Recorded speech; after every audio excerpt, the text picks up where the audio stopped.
জীবনে এই প্রথম পতিতা পল্লীতে আসলাম, তাও আবার একটি বিশেষ উদ্দেশ্য নিয়ে। ভয়ে ভয়ে ভেতরে ঢুকলাম। দরজার সামনে যেতেই দেখলাম একজন মহিলা সোফার ওপরে পা তুলে পান চিবোচ্ছে। মহিলাটি আমাকে দেখে বলল, এই কে তুই, এদিকে আয়। আমি মহিলাটির কথায় পাশে গিয়ে দাঁড়াই। সে বলল, দাঁড়িয়ে কেন, বসে পড়। আমি বসে গেলাম। সে আবারও বলল, শোন বাছা, আজকে আর হইব না, আজকে নাকি পুলিশ আসবো, তুই বরং কালকে আসিস, এখন যা। আমি বললাম, আসলে আমার খুব দরকার। তিনি বললেন, বললাম না হবে না, এখন চলে যা না বাপ। আমি বললাম, না যাব না, আগে শুনুন, এখানে নিঝুম নামের একটি মেয়ে আছে, আমার তাকেই দরকার। তিনি বললেন, আরে মিয়া, বললাম না এখন হইব না, আজকে পুলিশ আসবে, তুই এখন এখান থেকে চলে যা। আমি বললাম, দেখুন, আপনারা একটি মেয়ের জন্য যা নেন তার থেকে 10 গুণ টাকা আমি দেব, তাও আমার মেয়েটিকে দরকার। আমার কথা শুনে মহিলাটি কি যেন চিন্তা করলো এবং একটু পরে হাসি দিয়ে ডাক দিল, মালকা বানু, ও মালকা বানু, একটু এদিকে আয় তো। ডাক শুনে একটা মেয়ে আসে, সুন্দর হট জামা পরে। বাছা, এক কাজ করো, আজকে রাতের জন্য এই মেয়েকে বিছানার সঙ্গী বানা, নিঝুম আমাকে বলে দিছে আজকে যেন আর কাস্টমার না নেই। তখনই মেয়েটি আমার হাতটি ধরে আমাকে বলল, সাহেব আসেন, মনের মতো করে আদর দিমু, একবার গেলে বারবার আসবেন আমার কাছে। আমি কিছু না বলে হাতটি ছেড়ে দিয়ে একটা রুমের সামনে চলে গেলাম। আমার এই অবস্থা দেখে মহিলাটিও আমার পেছন পেছন চলে আসে। মহিলাটি বলল, তোর সমস্যা কি, তোকে বলছি এই মেয়েকে নিয়ে নে, না হয় এখান থেকে চলে যা। আমি বললাম, শুনুন আমার কথা, নিঝুমকে বলুন আমি ওকে এক রাতের জন্য 40,000 দেব।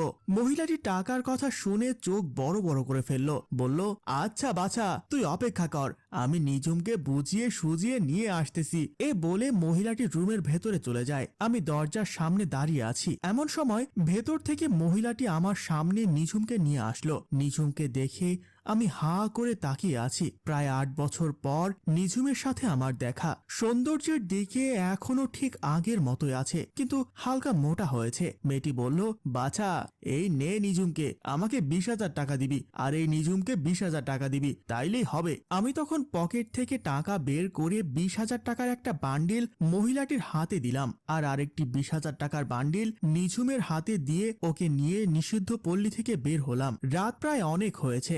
নির্জন রাস্তায় আমরা দুজন হাঁটছি, কেউই কোনো কথা বলছি না। 8 বছর ধরে অনেক কথাই জমিয়ে রেখেছি নিঝুমকে বলবো বলে, কিন্তু কোনো দিনও বলা হয়নি। আজ 8 বছর পর যখন নিঝুম আমার সামনে, আমি তাকে কিছুই বলতে পারছি না। হাঁটতে হাঁটতে একটি বাসার সামনে নিঝুম দাঁড়িয়ে যায়। আমি তখন বললাম, কি হলো, এখানে দাঁড়িয়ে আছো কেন? নিঝুম বলল, কারণ এই ঘরে রাত কাটাবো আমরা। ঘরের ভেতরে ঢুকতেই দেখলাম একটি লোক চেয়ারে বসে আছে, দেখে মনে হচ্ছে হাঁটতে পারে না। লোকটির কাছে গিয়ে নিঝুম বলল, কি হলো, এখনো ঘুমাওনি? লোকটা কিছুই না বলে শুধু নিঝুমের দিকে তাকিয়ে আছে, আর একটু পর পর আমার দিকে তাকাচ্ছে। আমার আর বুঝতে দেরি হলো না যে ইনি নিঝুমের স্বামী। নিঝুম আবারও বলল, আসলে আজকে পতিতাপল্লীতে পুলিশ আসবে, তাই আর কাস্টমার নিতে দিচ্ছিল না, আর এই লোকটা বলেছে যে আজকে রাতের জন্য 20,000 টাকা দেবে, তাই তাকে বাসায় নিয়ে আসলাম। লোকটি কিছুই বলল না, শুধু মুচকি হাসি দিল। হয়তো এই মুচকি হাসির পেছনে গভীর দুঃখ লুকিয়ে আছে। তারপর নিঝুম আসুন বলে আমাকে ভেতরের রুমের দিকে নিয়ে গেল।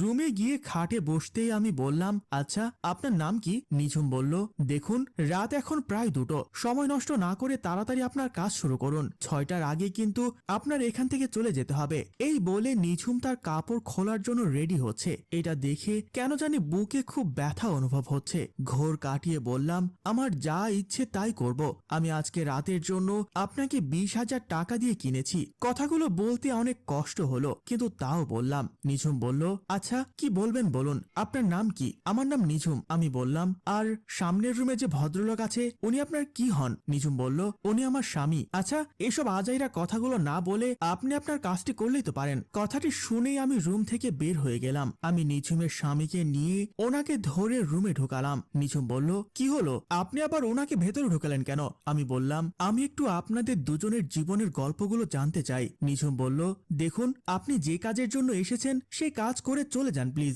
আমি কিছু না বলে ওর স্বামীর দিকে তাকালাম। উনি আমার দিকে অসহায় দৃষ্টিতে তাকিয়ে রইল। নিঝুম বলল, একটু সত্যি করে বলুন তো, আপনি কি কোনো পুলিশ নাকি সাংবাদিক? সাংঘাতিক। তারপর নিঝুমের দিকে এক নজরে তাকিয়ে মনে মনে বললাম, নিঝুম 8 বছর কি এতই বেশি? নিঝুম, তুমি কি আমাকে চিনতে পারছো না? তখনই নিজের পরিচয় গোপন রেখে বললাম, আমি আসলে একজন লেখক। নিঝুম হাসলো, হয়তো এই হাসির মধ্যে অনেক রহস্য লুকিয়ে আছে। তারপর আমার দিকে টাকাগুলো বাড়িয়ে দিল, বলল, এই নিন আপনার টাকা। আমি এই টাকাগুলো নিতে পারবো না। আমি বললাম, একজন গল্প কথক হিসেবে টাকাগুলো আপনার পাওয়ার অধিকার রয়েছে। নিঝুম আর কিছুই বলল না। নিঝুম বলল, আপনি একটু অপেক্ষা করুন, বলে রুম থেকে বেরিয়ে গেল। আমি ওর স্বামীর দিকে তাকিয়ে রইলাম। একটু পর নিঝুম একটি খাতা ও কলম নিয়ে রুমে আসে। তারপর আমাকে বলল, আপনি লেখক অথচ খাতা কলম কিছুই আনেননি, তাই আমি এগুলো আপনাকে দিলাম। আমি বললাম, আমি যদি এখন আমার জীবনে ঘটে যাওয়া ঘটনাগুলো লেখা শুরু করি তাহলে অনেক সময়ের প্রয়োজন হবে, বরঞ্চ আমি মোবাইলে রেকর্ড করব। আপনি বলুন, বাসায় গিয়ে ঠান্ডা মাথায় লিখব। নিঝুম বলল, আচ্ছা, আপনার এই লেখাগুলো কি কোনো খবরের কাগজে আসবে? আমি বললাম, জি, এগুলো খবরের কাগজে আসবে। আমি বিভিন্ন রকমের খবরের কাগজে লেখালেখি করি। আমি আমার লেখালেখির মাধ্যমে অসহায় মানুষদের সাহায্য করি। নিঝুম বলল, কিরকম সাহায্য করেন? নিঝুমের চোখে আমার জন্য স্পষ্ট বিশ্বাস দেখতে পেলাম। আমি বললাম, ধরুন আমি আপনাদের দুজনের জীবনে ঘটে যাওয়া ঘটনাগুলো লেখালেখির মাধ্যমে মানুষের কাছে উপস্থাপন করলাম, তখন সবাই আপনাদের অবস্থান বুঝতে পারবে এবং সাহায্যের জন্য এগিয়ে আসবে। নিঝুম বলল, আচ্ছা, আপনার এই লেখালেখির মাধ্যমে কি আমরা দুজন এই জায়গা থেকে মুক্ত হতে পারি? আমার আর বুঝতে বাকি রইল না যে নিঝুম আর ওর স্বামীর সাথে এতদিন অনেক অন্যায় হয়েছে, কিন্তু কি অন্যায় হয়েছে সেটা আমার থেকে জানতে হবে। আমি বললাম, অবশ্যই আপনারা দুজন এখান থেকে মুক্ত হতে পারবেন। নিঝুম বলল, কিন্তু তার আগে আমার থেকে ঘটনা তো জানতে হবে, তাই না? তাহলে শুনুন। নিঝুম আর দেরি না করে সব ঘটনা বলা শুরু করলো। আমিও আমার মোবাইলে রেকর্ডিং করা শুরু করলাম। 8 বছর আগে বাবা মায়ের কথার বিরুদ্ধে গিয়ে আমি রোহানকে বিয়ে করেছিলাম। তখন আমি 10ম শ্রেণীতে পড়তাম। রোহানও আমার সাথে একই ক্লাসে পড়তো। আমার এক বন্ধুর সাহায্যে ফেক জন্ম নিবন্ধন বানিয়ে আমরা বিয়ে করেছি। বাবা মা যখন আমাদের সম্পর্কের কথা জানতে পারে তখন আমরা দুজন পালিয়ে যাওয়ার সিদ্ধান্ত নেই। পালিয়ে যাওয়ার সময় মনে হয়েছিল জীবন ধারণ করা অনেক সহজ, কিন্তু প্রতিনিয়ত আমাদের দুজনকে অনেক কষ্ট সহ্য করতে হয়েছে। আমি বললাম, সব ঘটনা যদি একটু খুলে বলতেন তাহলে ভালো হতো। নিঝুম আবারও বলল, ঘর থেকে পালিয়ে আসার পর আমরা দুজনে সিদ্ধান্ত নিলাম যে আমার বন্ধুর বাসায় কিছুদিন থাকবো, আর সেখান থেকে রোহান কাজের সন্ধান করবে। কাজের সন্ধান করতে করতে প্রায় 1 সপ্তাহ চলে গেল। 1 সপ্তাহ পর রোহান একটি গার্মেন্টস কোম্পানিতে কাজ পেল। এভাবে প্রায় 5-6 মাস খুব ভালোই কাটলো। আমাদের সংসারে টাকা না থাকলেও ভালোবাসার কোনো কমতি ছিল না। এতটুকু বলে নিঝুম চুপ হয়ে গেল। আমি বললাম, কি হলো বলুন? সে আবারও বলল, 5-6 মাস পর একদিন রাতে রোহানের অ্যাক্সিডেন্ট হয়। অ্যাক্সিডেন্টে রোহান তার পায়ে বেশ ব্যথা পায়, কথা বলার শক্তিও হারিয়ে ফেলেছিল। তখন থেকে শুরু হয় আমাদের জীবনের আরেকটি অধ্যায়। রোহান যে গার্মেন্টস কোম্পানিতে কাজ করত, আমিও সেখানে কাজ করার সিদ্ধান্ত নিলাম।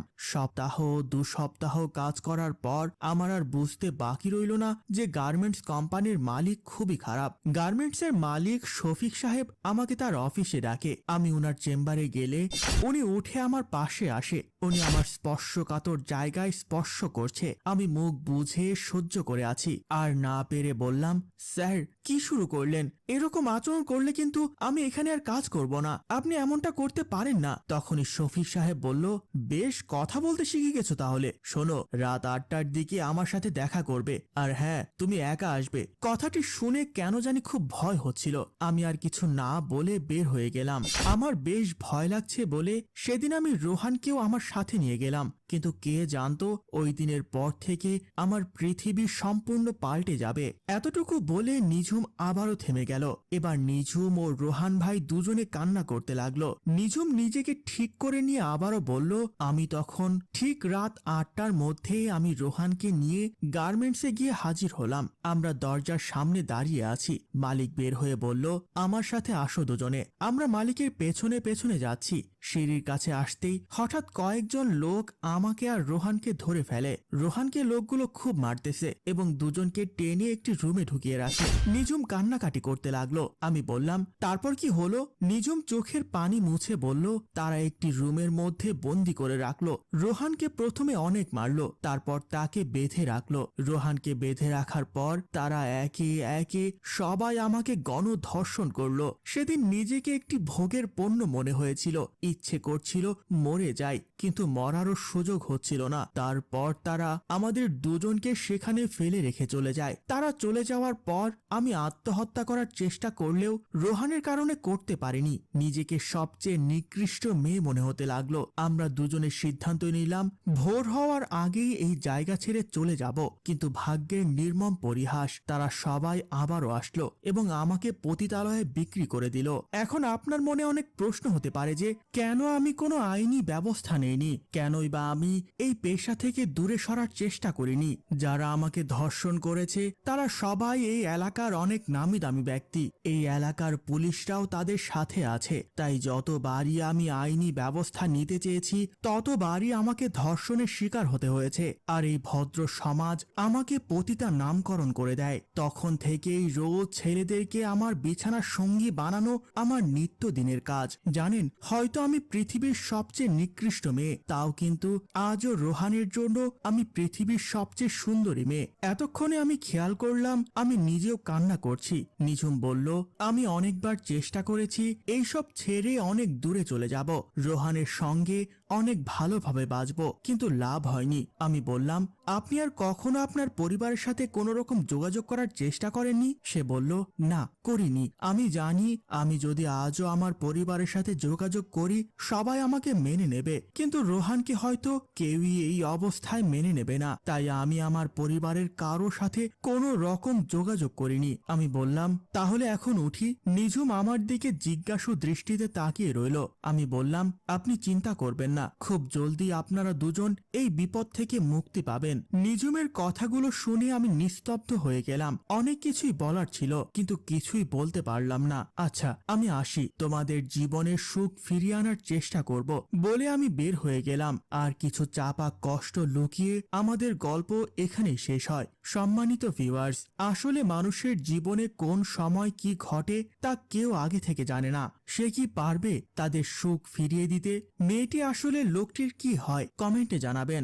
গল্প ভাবনায় হাশেম রাজু, পরিচালনায় রেজাউল কবির চৌধুরী, প্রযোজনায় FA নয়ন চৌধুরী। গল্পটি ভালো লাগলে লাইক, কমেন্ট ও শেয়ার করুন।